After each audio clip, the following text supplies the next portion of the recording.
Olá, vamos falar de primeiro reinado. Vamos falar do governo de Dom Pedro I entre 1822 e 1831, beleza? E aí, para começar a chegar nesse ponto, vamos lembrar o primeiro ponto-chave para a gente, que é o seguinte. Vamos lembrar que o primeiro reinado, ele na verdade é uma grande consequência do período joanino, certo? Lembra? Dom João VI foge de Portugal, foge das tropas napoleônicas, vem ao Brasil e dá uma certa estrutura metropolitana para cá. Abertura dos portos, Tratado de Aliança e Amizade, Banco do Brasil, Fábrica de Pólvora, certo? Casa da Moeda, elevação do Brasil a Reino Unido em 1815 e vai tudo muito bem, tudo muito mal, até 1820, quando você tem lá em Portugal a chamada Revolução Liberal do Porto, no qual as cortes portuguesas passam a exigir basicamente três coisas. Primeira, o retorno da corte a Portugal. Segunda, que esta corte portuguesa, ao chegar em Portugal, jure uma Constituição. E terceiro, que o Brasil seja recolonizado. E aí vamos combinar que este terceiro elemento é um grande problema para a gente, Brasil. É um grande problema para a sua elite brasileira, que veria todos os seus privilégios se perderem nessa lógica. Então o que acontece na verdade? Nesse exato momento, Dom João VI tem um problema. Por quê? Se Dom João VI fica no Brasil, obviamente ele perde Portugal. Porém, se Dom João VI volta a Portugal e resolve recolonizar o Brasil, obviamente que ele perde o Brasil. A saída de Dom João VI é brilhante. Qual é? Ele retorna a Portugal e deixa aqui seu filho mais velho, Dom Pedro, com a seguinte frase: Pedro, se a independência do Brasil tiver que ser feita, antes por ti que me respeita do que por qualquer outro aventureiro. O recado é simples. Pedro, se der ruim, faz a independência. Óbvio, aqui em volta, a América Espanhola está bombando nas lutas pela independência em relação à sua antiga metrópole, a Espanha. E Dom João VI tem que garantir uma ideia de que eu consigo, naquele primeiro momento, uma separação para depois uma reconciliação, caso seja necessário. E aí, vamos lá. O que rola então? Em 1821, Dom João VI retorna para Portugal. E quando chega lá, qual é a grande pressão, então, das suas cortes portuguesas? Simples. Cadê Dom Pedro? Porque mais do que Dom João VI, vamos lembrar que Dom Pedro é o herdeiro legítimo do trono. Eu preciso dele de volta em Portugal. E começa, então, uma grande pressão pelo retorno de Dom Pedro a Portugal. O que vai gerar aqui no Brasil alguns episódios. O primeiro deles, o chamado Dia do Fico. Seguido ali das posições de Dom Pedro, mantendo seu pé aqui e criando uma certa autonomia dentro daquilo que é um projeto que vai se tornar o Brasil independente. Até que em 7 de setembro de 1822, Dom Pedro, retornando de viagem, recebe cartas de Dona Leopoldina, sua esposa, fundamental nesse processo, e José Bonifácio. E aí faz lá a ideia do tal do Grito do Ipiranga, que você vê aqui do lado, ó, naquele quadro simpático do Pedro Américo, que na verdade é um quadro de 1888 e que nada mais é do que uma grande construção de um ideário do que teria sido o marco inicial da fundação do Brasil independente. Coisa que na verdade nem rola, por um motivo simples. Viagens você fazia nessa fase em tropas de leitos de mula e não a cavalo, muito menos com roupa de gala, muito menos com essa configuração bonitinha dos cavalos, com a espada ao alto, o grito que ninguém sabe realmente se foi ou não foi, e outra coisa, sem participação popular, retratada aqui no quadro para dizer que a independência era um projeto que já existia e que na verdade não existia. Tanto que, para você ter uma ideia, por exemplo, na Bahia, essa independência só vai se consolidar em 1823, porque eu terei toda uma luta contrária à independência por parte de favoráveis à manutenção da colônia e não só reinóis, não só portugueses nesse território. Tudo bem? Então, vamos lá. E aí, então, fizemos a independência e vamos agora organizar isso aqui. E aí, para organizar o Brasil, vamos pensar o seguinte. A princípio, eu tinha aqui dois grandes grupos políticos. Um grupo português e um grupo brasileiro, que, a grosso modo, as pessoas costumam chamar de Partido Português e Partido Brasileiro. O Partido Português, muito favorável a uma ideia de recolonização e depois a uma ideia de centralização política na figura de Dom Pedro I, certo? Já coroado. E o Partido Brasileiro, muito favorável a uma descentralização, a uma autonomia provincial, certo? Óbvio, a elite brasileira não estava apoiando a independência para não mandar. E isso fica muito forte para a gente, essa disputa entre centralização e descentralização, fica muito forte para a gente em 1823, quando nós temos a chamada Constituição da Mandioca, que recebe este nome porque acaba se tornando um projeto que tem basicamente duas ideias: limitar o poder de Dom Pedro I, limitar o poder do imperador, e definir um voto censitário baseado ali numa quantidade X de pés de mandioca, certo? No caso de farinha de mandioca, uma renda que você transformasse em farinha de mandioca, era a sua renda mínima para ser votado e votar. O grande problema é que essa ideia de limitar o poder do imperador não agradou nada Dom Pedro I, que em 12 de novembro de 1823 simplesmente dissolve a Constituinte na chamada Noite da Agonia, e aí outorga em 1824 uma nova Constituição, a tal da Constituição Outorgada de 1824.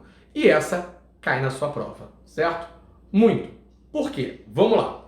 Eu vou determinar neste momento a existência de 3 poderes básicos: executivo, legislativo, judiciário, certo? Nada diferente de uma ideia de um iluminismo presente nessa Constituinte. Mas o interessante é que, para além desses 3 poderes, eu vou criar o chamado poder moderador. Um quarto poder acima dos 3 poderes, certo? Que seria o árbitro desses 3 poderes. Adivinha, dominado por quem? Sim, por Dom Pedro I. Então, na verdade, presta atenção, porque esse é um ponto-chave para isso aqui. Quando você fala da ideia do primeiro reinado, teoricamente, o Brasil vai se tornar uma monarquia constitucional. Porém, quando você tem a instituição do poder moderador, este poder moderador, na verdade, ele disfarça o autoritarismo, ele disfarça o absolutismo de Dom Pedro I. Então é um governo que, na teoria, ele é constitucional, na prática, se configura em uma lógica absolutista.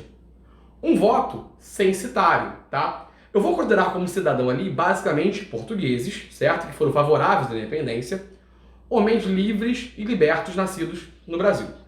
E vou criar a ideia de um voto censitário dividido basicamente em 2 grandes fases, 2 grandes turnos. Um primeiro momento, composto pelos chamados eleitores de paróquia, que seriam então homens casados, maiores de 25 anos, com uma renda anual de 100 mil réis.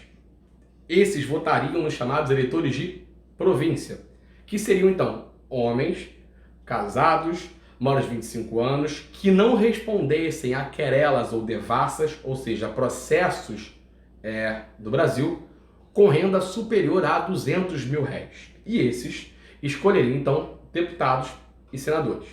A grande questão é, para você se candidatar a ser um deputado, que tinha um mandato ali de 4 anos, você tinha que ter uma renda de 400 mil réis por ano. Para você se candidatar a ser um senador, e aí compor uma lista tríplice que iria para as mãos de Dom Pedro I, e o Senado ele era vitalício, a sua renda deveria ser de 800 mil réis. Então, a grosso modo, nesse mesmo início, você vai criar uma instituição política, uma instituição, na verdade, de voto, que a ideia dela é muito mais excluir do que agregar, ok?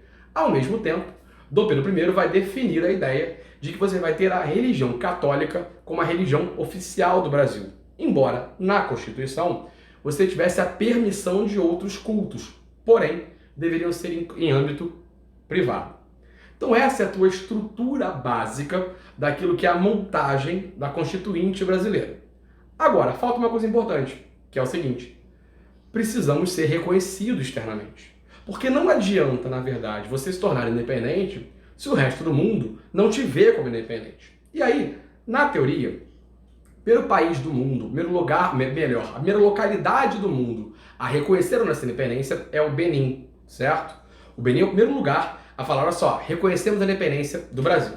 Porém, dos países formados dessa geopolítica, o primeiro país do mundo a reconhecer a nossa independência será os Estados Unidos da América.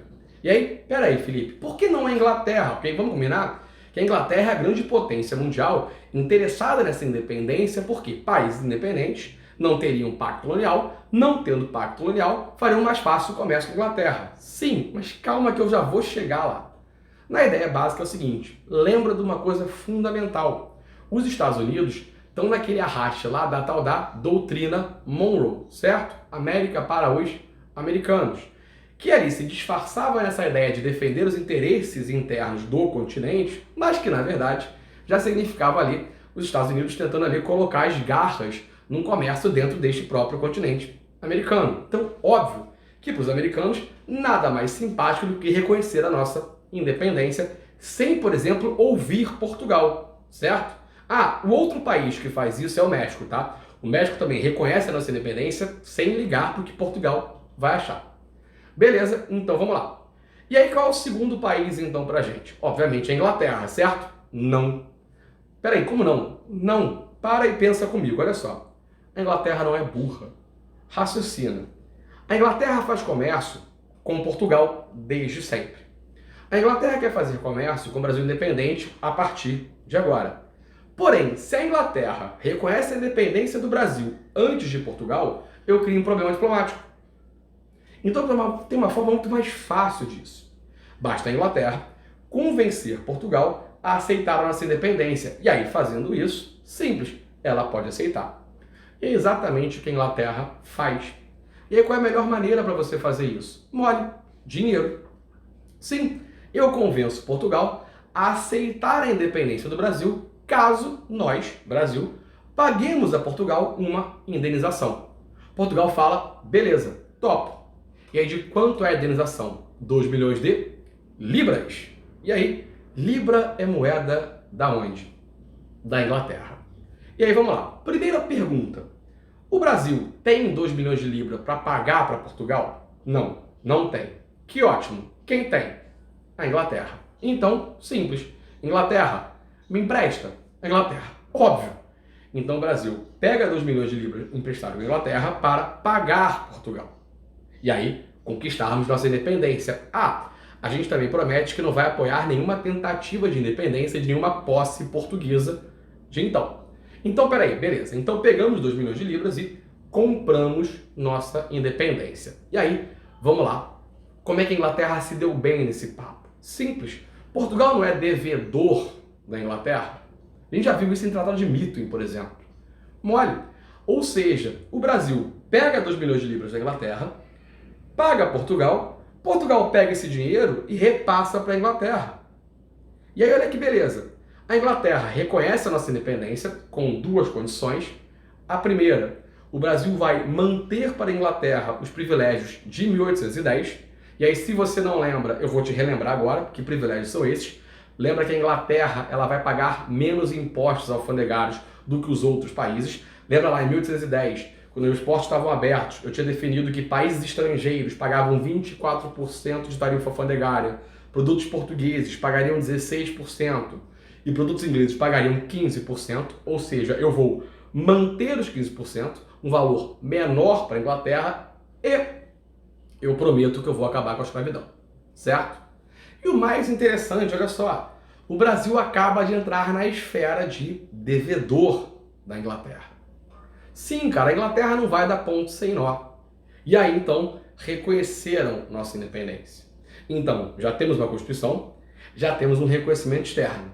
O problema agora é o que vai gerar de crise esses elementos todos. Por quê? Vamos lá.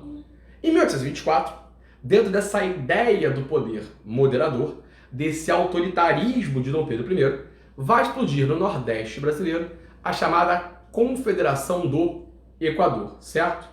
E a Confederação do Equador, ela vai estar acontecendo ali mais ou menos pegando Pernambuco como base, certo? Mas se espalhando ali também para algumas outras províncias desse Nordeste brasileiro, certo? Eu vou ali pegar, por exemplo, Rio Grande do Norte, vou pegar ali, por exemplo, Paraíba, vou pegar ali, por exemplo, o Ceará. Ali era uma grande confederação que recebe esse nome por conta da sua localidade ali em relação à linha do Equador, que pregava, inclusive, uma república bem liberal, com alguns elementos contrários à própria escravidão. E com 2 grandes líderes pra gente aqui. O Frei Joaquim do Amor Divino, mais conhecido pra gente como Frei Caneca, e um revolucionário antigo na história do Brasil, Cipriano Barata. O grande problema, então, é que a repressão de Dom Pedro I à Confederação do Equador será extremamente violenta. Cipriano Barata será preso e Frei Caneca, junto com outros revoltosos, será executado por fuzilamento. E aí, vamos lá. Isso, de alguma forma, vai pegar mal para Dom Pedro I. Você executou um frei. E aí, guarda essa informação um minuto. Um ano depois, em 1825, explode a chamada Guerra da Cisplatina. E aí, vamos lembrar o seguinte. Lembra que, durante o período joanino, Dom João VI tinha anexado ao território brasileiro a província Cisplatina. Pois bem, em 1825, a província Cisplatina, que não tem nada a ver com a gente culturalmente falando, simplesmente resolve que era sua independência, que é a sua emancipação, apoiada pela Argentina, certo? Isso vai gerar uma guerra, porque, na verdade, Dom Pedro I não quer abrir mão da Cisplatina, muito por conta ali da região da bacia, do estuário do Prata, que é uma bacia extremamente bem navegável e comercialmente falando. Porém, Dom Pedro não vai conseguir segurar o conflito, certo? Isso vai gerar, na verdade, uma série de gastos. Inclusive, o Banco do Brasil vai chegar a falir ao longo desse processo inteiro de final de primeiro reinado.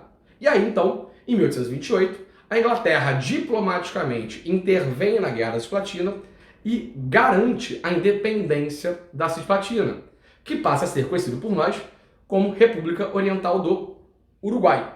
E consegue, inclusive, essa própria Inglaterra, essa ideia de uma livre navegação no Prata. A Inglaterra não está interessada que o Brasil tenha a Cisplatina por conta de não querer o monopólio na bacia desse Prata.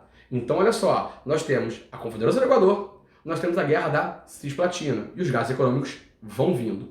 No meio do caminho, que eu estou ali em 1825 a 28, em 1826, Dom João VI morre em Portugal. E aí, peraí, se Dom João VI morre em Portugal, qual é o grande problema? O trono pertence a Dom Pedro I. E aí você começa a ter um pânico generalizado por conta de elites brasileiras da possibilidade de Dom Pedro I retornar a Portugal para assumir o trono, e aí lá ele seria Dom Pedro IV, e reunificar os dois territórios. Isso acaba não acontecendo porque Dom Pedro I abdica do trono de Portugal em favor de sua filha, Dona Maria da Glória, que fica sob a tutela, e aí depois possível casamento, do seu irmão, Dom Miguel, tio de Dona Maria da Glória. O tio ia casar com a sobrinha. Pois bem, Dom Miguel simplesmente dá um golpe de Estado e toma o poder. O que faz com que Dom Pedro comece a reunir tropas, comece a reunir gastos, comece a reunir impostos para tentar uma tentativa de derrubar Dom Miguel em Portugal, o que onera ainda mais os cofres brasileiros. Então, se você parar e pensar, vamos lá, eu estou com duas grandes crises econômicas aqui. E aí, então, a gente começa a caminhar para aquilo que vai levar ao final do primeiro reinado.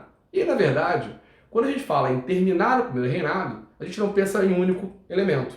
A gente tem, na verdade, uma série de fatores que levam esse final do primeiro reinado. E aí, que fatores são esses? Vamos lá. Já vimos alguns. Por exemplo, o próprio autoritarismo de Dom Pedro I. O poder moderador coloca ali o Partido Brasileiro e Dom Pedro I em rota de choque. Segundo, a execução do Frei Caneca. Vamos combinar que não pega mal você deixar fuzilar um membro da igreja, um frei, certo? 3. As crises econômicas desse primeiro reinado. Acabamos de falar de duas. A Guerra da Cisplatina e a questão do trono de Portugal, certo? 4. Os casos de Dom Pedro I. Sim, principalmente com Dona Domitila, mais conhecida como Marquesa de Santos, que faz com que os opositores de Dom Pedro passem a acusá-lo de favorecer em muitos cargos parentes das suas amantes. 5. O assassinato do jornalista de oposição a Dom Pedro, Líbero Badaró. E aí, óbvio, que você vai começar a ter ali a boca pequena a ideia de que Dom Pedro I teria mandado matar Líbero Badaró.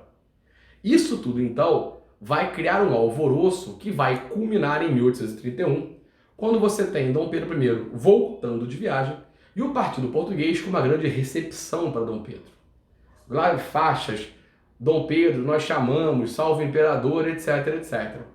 O grande problema é que o grupo brasileiro, o Partido Brasileiro, também promove uma grande manifestação contrária a Dom Pedro I.